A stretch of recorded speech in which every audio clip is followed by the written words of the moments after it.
Happy Monday. As we wrap up spring break and we move into this final leg of school, it's time to start talking about yearbook distribution. I want to show you some new fun tools that we have this year, including our digital distribution and our digital yearbook tickets for you to share out with your students. And then I also want to talk about some common pitfalls that sometimes people struggle with, and we don't want you to have to face those problems. So we're going to kind of come at them now so you know what not to do and some best practices when it comes to distribution. So let's dive in. Step 1 is to brainstorm. Don't feel like you have to do things the same way every year. You can keep doing what works and change up what hasn't worked. So think through some great opportunities that this year might present that prior years haven't. Step 2 is to make a plan. And this to me is the most important step. We have included this event checklist in your tip of the week, so you can find that attached. And it is an editable PDF, so you can click it every time you finish something on the list. Get to planning early and things will go smooth sailing once you're ready to actually distribute those books. Step number 3 is to get the word out. I feel like one area that some advisors struggle with in the beginning is letting students know when and where they can pick up their book. Communicate effectively with your students to let them know that they have a book and when and where they can get it. Step 4 is to start setting up.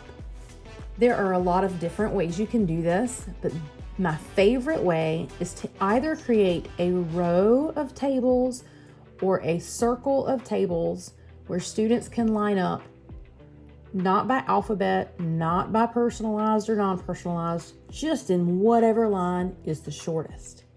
Behind the table, you have a student working, taking the student's name, checking them off the list, and seeing if they have a personalized or a non-personalized book. If their book is non-personalized, they hand them one and it's done. If their book is personalized, they turn to the runner behind them, let them know the student's name, and the runner will go collect the book for them, which are either in the center of the circle or behind the row of tables alphabetically. This has been the easiest and quickest way I've seen books be distributed.